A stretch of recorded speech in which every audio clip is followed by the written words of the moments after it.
Hi, Andre here from the MSAG team. This video in our interview series covers an MMI station designed to put your communication skills to the test, roleplay scenarios.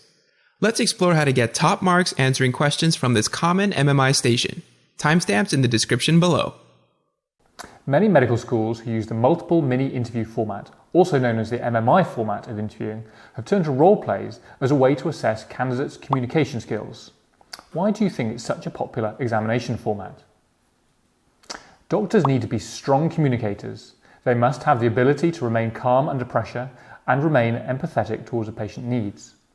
As no interview questions can find out if a candidate possesses these qualities, this is exactly what will be assessed during a roleplay scenario. Therefore, regardless of the scenario that is presented to you, there are certain generic things that can be done to ensure you present yourself as a worthy candidate for medical school. In this video, we will give you some top tips on how to approach roleplay stations, as well as show you some live examples of what a poor and a good roleplay performance can look like. Let's start by looking at a simple example of a roleplay. Have a pen and paper ready. At the end of the roleplay, we would like you to pause the video to write down the things the student did well and the things the student could have improved on. So, Kate, I will now explain to you your scenario.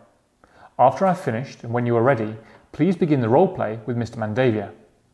You are the manager at a local bank. You have been tasked with the job of speaking to Mr. Mandavia, who has recently applied for the loan at your bank. You need to inform him that due to your poor credit rating, his loan request has been rejected. Hi, Mr. Mandavia. I'm here to talk to you about your loan. Okay, hello. Hi, nice to meet you.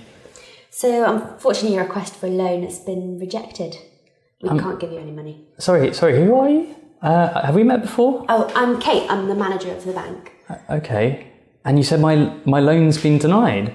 Yeah, I'm really sorry we can't give you the money. Oh my God, that's awful news. I mean, I desperately needed that money. How could this have happened? Well, we work it out using your credit rating. It's very complicated, and it came out that yours wasn't good enough and we can't give you the money. Yeah. I don't really know what to do now. Do you have any suggestions of how I can go about this? Or? No, as I said, it's all very complicated. We put it in a computer and it gives out this number, and it said we can't give you any money. Oh my God, I'm quite shocked, to be honest. I really wasn't expecting that at all. What do I do next? Well, I don't think there's much that we can do really about that. We can't give you a loan here. Just can't do it. Okay. I've got to go now. I've got a meeting. All right. Well, thanks very much. Okay. All right. How do you think this roleplay went? Pause the video and jot down some feedback like we mentioned before. Think about what the candidate playing the role of the bank manager could have done differently. What would you have done if this was you? Pause the video now. Welcome back. How did you do? There are several things that the candidate was unable to demonstrate here, which can be used in almost every roleplay scenario. Let's go through some tips and tricks on how to approach any roleplay stations. Tip number 1. Always read the roleplay scenario carefully. You never get a second chance to make a first impression.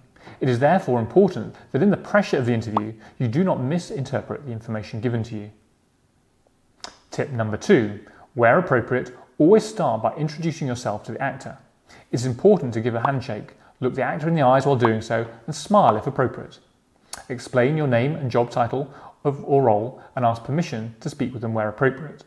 This helps you build a rapport with the patient. It is also important to bear in mind that non-verbal cues are very important. Here comes tip number 3. Use open body language throughout the roleplay like this. Remember to maintain eye contact and alter the tone of your voice depending on the type of conversation you're having. Although there is a strict marking criteria, there is always an element of subjectivity portrayed by your non-verbal skills. Also note, part of being a good communicator is being a good listener. Active listening through head nodding, leaning in towards the patient, and acknowledging their concerns are important non-verbal ways to demonstrate this trait. Do not feel uncomfortable if the actor talks for prolonged periods of time. This is a good method for obtaining information from the actor which may benefit your cause. ask open-ended questions initially. These are questions which allow long explanatory answers, such as, how do you feel? Or tell me what's going through your mind. You can ask closed questions later on, which will help you guide your actions towards the end of the roleplay. Closed questions often have short answers, often even just a yes or no. Examples of closed questions include, would you like me to make a telephone call for you? Or have you got any other questions for me? Right, we are on to tip number 4, which is to remember throughout the roleplay that a large proportion of the marks are likely to be guided by your empathy towards the actor. So, what does empathy mean? Empathy is the ability to understand and share the feelings of others. There are several ways to demonstrate empathy. As we already mentioned, non-verbal cues are important, but also do not be afraid to apologise to the actor if appropriate, even if the cause of their anger or sorrow is not your own fault. Using key phrases such as, I can only imagine how you must feel, or I'm very sorry, I know this must be very difficult for you, are good ways to demonstrate empathy. Tip number 5 would be to be aware that there are many situations in a roleplay where you're given complex pieces of information. Remember who the actor is portraying, try to avoid jargon, and simplify terminology where appropriate.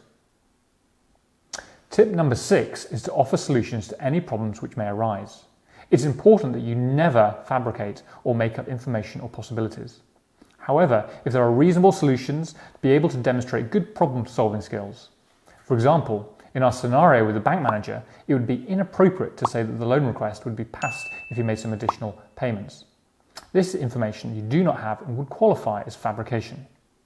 However, it would be reasonable to say that you could go away and try to find out why his loan request failed and arrange to provide him the correct information at a later date. Can you see how this information could potentially provide a solution to the situation without fabricating information? It's important to remember that throughout the roleplay you may be put under some pressure. Don't worry. Remind yourself that this is not occurring because you're performing poorly, but rather to assess how you handle pressure. Remain calm and reasonable, and do not be pressured into making rash promises or raising your voice. Instead, try to continue the conversation with the actor and come to a solution together. My final tip is to thank the actor for their time if appropriate at the end. Remember, introductions and conclusions make lasting impressions, so do make them count. Having gone over some of the basics of roleplay, let us revisit our scenario and put some of these tips and tricks into action. Once again, at the end of this section, we would like you to pause the video to see if any of the elements which were missing from the first roleplay have been addressed. Now, Kate, I will explain your scenario. After I've finished, and when you are ready, please begin the roleplay with Mr. Mandavia. You are the manager at a local bank. You have been tasked with the job of speaking to Mr. Mandavia, who has recently applied for a loan at your bank. You need to inform him that due to his poor credit rating, his loan request has been rejected. Hi, is it Mr. Mandavia? Yes, it is. Hi, nice to meet Hi, you. my name's Kate. I'm Hi. the manager of the bank. Hiya, yes, hiya. I was just wondering if I could speak with you about the loan application you submitted. Yes, I was interested in talking about that today, yeah. I'm really sorry, I've got some bad news about the loan. Ah, right, okay. What is it? So on this occasion, the application you submitted hasn't been granted and we're not able to give you the money for the loan. Oh my, that really has come as a bit of a shock, actually. I desperately needed that money. I'm really sorry. Yeah. I know that must be really difficult for you. Yeah, it is quite, yeah. I mean, I'm a taxi driver and I needed that money for a car, and that was what I was going to spend the money on, and this has kind of changed my plans a fair bit. Okay. Oh, I'm really sorry about that. I understand that must be really stressful. Yeah. I'd really like to help you, if at all possible. Yeah. Do you know how this could have happened? I mean, I feel like maybe a little bit embarrassed that this has actually been rejected. So the way this is done, we calculate something called your credit score. Yeah. And we look at your personal finances and we put it together and think about whether you can afford the loan at this time. Mm-hmm.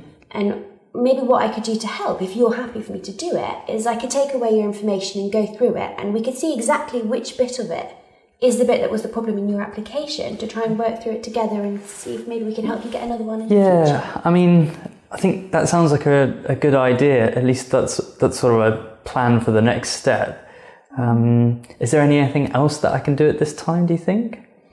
At this time, I'd like to take the time just to to go through all the numbers. It might take a little bit of time for me to do that. So maybe we could arrange another meeting for you to come back and see me on another day. That seems like a smart idea. Yeah, I'd really appreciate that. Yeah, have you got any other questions at all about it at this time? No, not really, actually. I just think it's much better now that we have a plan in place, and maybe I can get that money someday. Yeah, okay, so I'll do that then. So going forward, so I'll have a look at your information, and then we'll see you again sometime next week maybe and go through it all. Okay, well, thanks so much for your help. Okay, and if you do have any questions between now and then, do just get in touch. I'll give you my number at the bank and we can speak it through. Okay, that sounds great. Thanks so much. Thank you. Nice to meet you. Cheers. I hope now you can see broadly the difference between a good and bad roleplay scenario and put into practice the key skills to score highly in these types of stations. In this video, we have given you some top tips on how to approach roleplay stations, as well as shown you some live examples of what a poor and a better roleplay look like. Hello again, and thanks for watching. We hope that with this structure, the roleplay station is less intimidating. Can you think of any challenges that this station might present if your interview is online instead of in person? Let us know in the comments below and we'll give you tips on how to address it. If you found this video helpful, please leave a like, and if you want to see more medical school admissions content, then subscribe to our channel. We put out new videos every week. Best of luck on your admissions.